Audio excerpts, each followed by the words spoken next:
नमस्कार बच्चों, आज हम सीखने वाले हैं 10वीं कक्षा का हिंदी विषय। जो हमारा लेसन चालू है उसका नाम है ठेस। ये एक पूरक पठन है, उसके लेखक का नाम है फणीश्वरनाथ रेणु। लगभग लेसन हमने आधा पढ़ा है और जो आज हम खत्म करने वाले हैं। देखो आगे का जो पैराग्राफ है, मतलब इससे पहले हमने क्या देखा कि ये जो सिरचन है उसने अपना अधूरा काम छोड़कर वो अपने घर चला जाता है। लेखक भी उसे मनाने के लिए जाते हैं, लेकिन लेखक भी मायूस होकर अपने घर चले आते हैं। आधी छोड़ी हुई शीतल पाटी जो है वो मानू ने क्या किया, अपने सामान के साथ बांध दिया है और वो अपने ससुराल ले जाने के लिए अभी वो जा चुके हैं, मतलब तैयार हो गई है। गाड़ी आई, अभी वे जो लोग हैं लेखक और उसकी बहन मानू, क्योंकि लेखक ही उसे छोड़ने के लिए ससुराल में जाने वाला है। यहाँ पे अभी वो लोग कहाँ पर पहुंचे हैं, स्टेशन पहुंचे हैं। गाड़ी आई, सामान चलाकर मैं दरवाजा बंद कर रहा था कि प्लेटफॉर्म पर दौड़ते हुए सिरचन पर नजर पड़ी। बबुआ जी, उसने दरवाजे के पास आकर पुकारा। भी ये जो सिरचन है वो भागता हुआ उस स्टेशन में आ गया है, जो कुछ चीजें, मतलब आखिरी बार मानू को मिलने के लिए, क्योंकि मानू ससुराल जाने वाली है। यहाँ पे सिरचन क्या करता है, दौड़ता हुआ भागता हुआ उस स्टेशन पे आ जाता है। क्या है, अभी लेखक उसे सवाल पूछता है, क्या है? मैंने खिड़की से गर्दन निकालकर झिड़की के स्वर में कहा। मतलब लेखक को क्या हुआ है, पहले से ही सिरचन के ऊपर गुस्सा आया है। उस गुस्से के मारे उसने झिड़कारी से उसने क्या है ऐसा उसे प्रश्न भी पूछा। सिरचन ने पीठ पर लदे हुए बोझ को उतारकर मेरी ओर देखा। दौड़ता आया हूँ, दरवाजा खोलिए, मानू दीदी कहाँ है, एक बार देखूं। अभी वो सिरचन जो है वो लेखक से कहने की कोशिश करता है कि मैं भागा भागा हुआ, दौड़ता दौड़ता हुआ स्टेशन आ पहुंचा हूँ। अभी मानू को जो है वो एक बार मुझे देख लेने दीजिए, मैंने क्या किया है, उसको जो चाहिए चीजें चाहिए वो चीजें मैंने अपने हाथ से बनवाकर उसे देने के लिए मैं यहाँ पे आया हूँ। मैंने दरवाजा खोल दिया। सिरचन दादा, मानू इतना ही बोल सके। अभी ये जो मानू है वो भी कैसी हो गई, भावुक हो गई है, उसको भी बुरा लग रहा है। खिड़की के पास खड़े होकर सिरचन ने हकलाते हुए कहा, यह मेरी ओर से है। मतलब जो चीजें वो बनवा के लाया है, मतलब शीतल पाटी, चीक और कई सारी ऐसी चीजें हैं जो ससुराल वाले ने मंगवाए हैं, वो सारी चीजें सिरचन ने क्या किया है, अपने हाथों से वो तैयार करके मानू को देने के लिए वो दौड़ा दौड़ा सा स्टेशन पे आया है। सब चीजें रिदी, शीतल पाटी, चीक और एक जोड़ी आसनी खुश की। गाड़ी चल पड़ी। अभी देखो जो चीजें, उन चीजों का नाम तो सिरचन ने बता दिया। मानू और छाप वाली धोती का दाम निकाल कर देने लगी। सिरचन ने जीप को दांत से काटकर दोनों हाथ जोड़ दिए।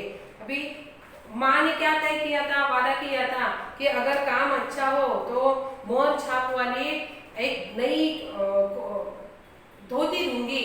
अभी ये जो बात है, ये बात मानू को अच्छे से याद है, इसीलिए अभी काम तो उसने अधूरा ही छोड़ दिया था, इसीलिए वो जो धोती है वो धोती माँ नहीं ले पाई सिरचन को देने के लिए। अभी ये जो सारी चीजें, वो चीजें देने के लिए वो स्टेशन भागा भागा दौड़ा दौड़ा सा आया है, और उसकी जो वस्तुएं हैं वो लेकर मानू को बहुत ऐसा बुरा लगा। उसने क्या किया, माँ ने जो वादा किया था एक मोहर छाप वाली धोती देने की, उसके जो पैसे हैं वो सिरचन को देने लगी। अभी ये जो सिरचन है वो सिरचन मतलब कैसा आदमी है, मानू को स्नेह करने वाला है, अभी उससे क्या पैसे लेगा, ऐसी बात सोचकर उसने क्या किया, उस मानू के आगे हाथ जोड़कर अभी ये पैसा मैं नहीं ले सकता, ऐसी बात उसने कह डाली। अभी ये सुनकर मानू और लेखक को भी बहुत ही दुख हुआ।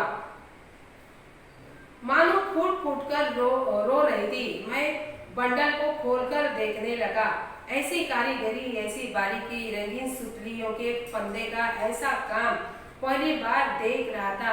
अभी ये जो मानू है वो मानू ने क्या किया, सिरचन की जो बात है पैसा न लेने की, वो बात सुनकर मानू बहुत ही दुखी हो गए कि हमारे घर में आकर सिरचन ऐसे मन लगा के काम करने वाला एक आदमी, उसे चाची कुछ भी अनाप शनाप बोलती है, या भाभी भी, मंजली भाभी भी कुछ अनाप शनाप बोलकर उसका दिल तोड़ती है या उसके दिल को ठेस पहुंचाती है। ये जो बात है वो बार बार उसके मन में आने लगी लेकर के, और मानू के मन में भी ये दोनों को भी क्या लगा, बुरा लगा, जब ये जो सारी चीजें हैं, शीतल पाटी है, चीख है, और क्या है, एक जोड़ी आसनी, कुश की भी, ये सारी जो चीजें हैं वो देखकर जो लेखक है उनको भी विश्वास नहीं हुआ। मतलब वो क्या हो गए, एकदम आश्चर्यचकित हो गए, क्योंकि ऐसी बारीकाई से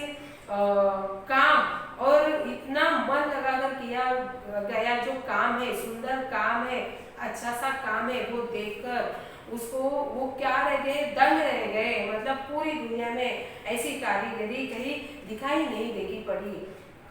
ऐसा वो मन ही मन सोचने लगा, और खुद को भी लेकर कोसने लगा कि अरे मैंने मतलब गुस्से में आकर सिरचन को भी मन ही मन बुरा भला कहा।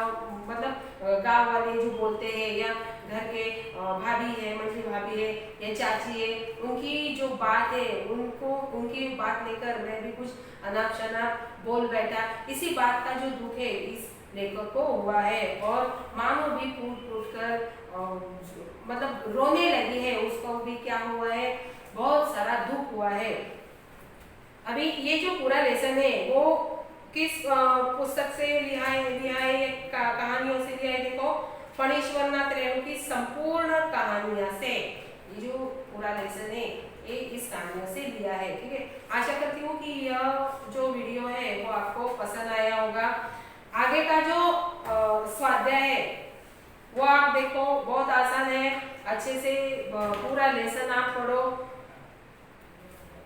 देखो, पहला जो है संजाल पूर्ण कीजिए, सिरचन को आने वाले काम। पहला जो पेज नंबर है उस पर ये सारे उत्तर दिए हुए हैं। अभी कौन से काम सिरचन को आते थे? मोती घास और पटेल की रंगीन शीतल पाटी बनाना।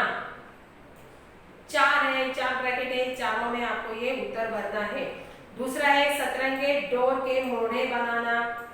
तीसरा है भूसी चुन्नी रखने के लिए मूंछ की रस्सी के जाले बनाना।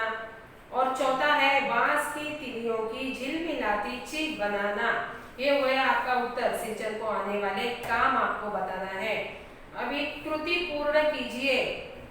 देखो, सिरचन का मेहनताना। अभी सिरचन क्या करता था? पैसा लेता था? पैसा नहीं लेता था, पैसों के बदले वो क्या लेता था? पेट भर खाना। और दूसरे ब्रैकेट में आएगा एक आध बुराना कपड़ा। आगे का जो प्रश्न है, देखो, मानू को उपहार में मिला। क्या क्या मिला उपहार में?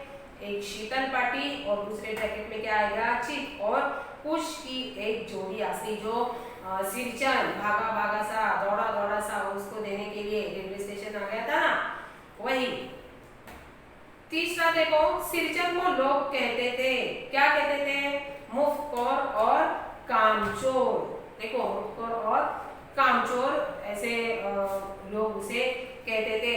बाजू वाला जो प्रश्न है, प्रश्न क्रमांक 3, वाक्यों का उचित क्रम लगाकर लिखिए। अभी ये लगाने के लिए आपको पूरा लेसन पढ़ना होगा। ये जो वाक्य है वो आपको क्या करने हैं? उचित क्रम में लिखना है, वो तो आप करेंगे। अभी अगला प्रश्न है, कला और कलाकार का सम्मान करना हमारा दायित्व है। इस सतन पर अपने विचारों का शब्द व्यक्त कीजिए। यहाँ पे देखो, ये पूरा का पूरा आपको ही इसका उत्तर जवाब लिखना है। कला और कलाकार का सम्मान करना। मैंने ऐसे लेसन पढ़ाते आपको ऐसे कई सारी बातें बताई है, उसका भी आपको क्या होगा? फायदा होगा। उस जो वाक्य है उन वाक्यों को भी आप समझ लीजिए, और ये प्रश्नों का जवाब देने के लिए आप क्या करो? इस्तेमाल करो। ठीक। भाषा बिंदु देखो, आगे का जो पेज है, कोष्टक की सूचना के अनुसार निम्न वाक्यों का काल परिवर्तन कीजिए।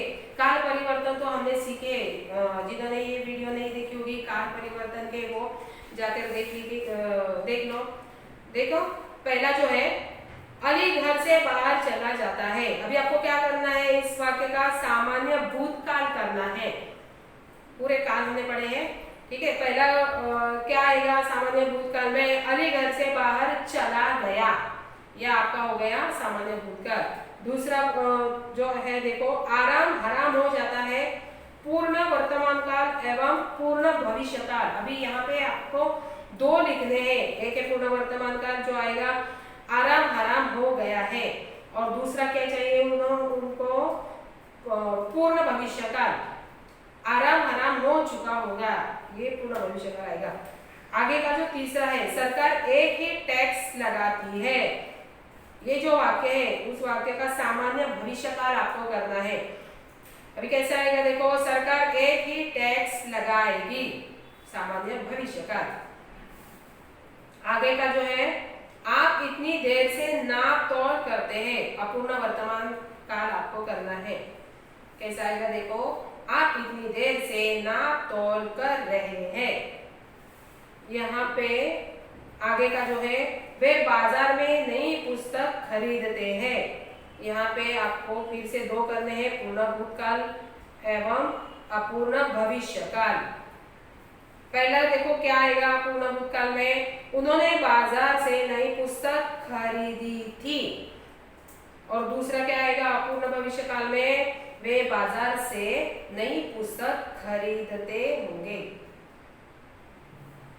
वे बाजार से नई पुस्तक खरीदते रहेंगे, ऐसा भविष्य काल आएगा अपूर्ण। आगे का जो है, वे पुस्तक शांति से पढ़ते हैं, अपूर्ण भूतकाल आपको करना है, वे पुस्तक शांति से पढ़ते हैं। आगे का देखो, सातों तारे मंद पड़ गए, इसका भी आपको अपूर्ण वर्तमान काल करना है, सातों तारे मंद पड़ रहे हैं, पूर्ण वर्तमान काल। मैंने खिड़की से गर्दन निकालकर झिड़की के स्वर में कहा, अपूर्ण भूतकाल कीजिए। मैं खिड़की से गर्दन निकालकर झिड़की के स्वर में कह रहा था, यह आपका क्या हो गया अपूर्ण भूतकाल। जो प्रश्न क्रमांक 2 है वो देखो, नीचे दिए गए वाक्य का काल पहचान कर निर्देशानुसार काल परिवर्तन कीजिए। यहाँ पे आपको एक ही वाक्य दिया है और उन्होंने इसी एक वाक्य का क्या क्या बनाने के लिए कहा है, सामान्य वर्तमान काल, सामान्य भविष्य काल, अपूर्ण भविष्य काल, पूर्ण वर्तमान काल, एक ही वाक्य है। इस एक ही वाक्य लेकर ये सब प्रकार आपको लिखने हैं, वो आप लिखोगे। लास्ट वाला जो है, पुस्तक प्रदर्शनी में 1 घंटा विषय पर 80 से 100 शब्दों में निबंध लिखिए। यहाँ पे निबंध है वो आपको लिखना है, पुस्तक प्रदर्शनी में 1 घंटा। इसी तरह से ये जो लेसन है वो हमारा पूरा हो गया है। अभी मिलते हैं अगले वीडियो में एक नया लेसन या नई कविता लेकर। तब तक के लिए नमस्कार।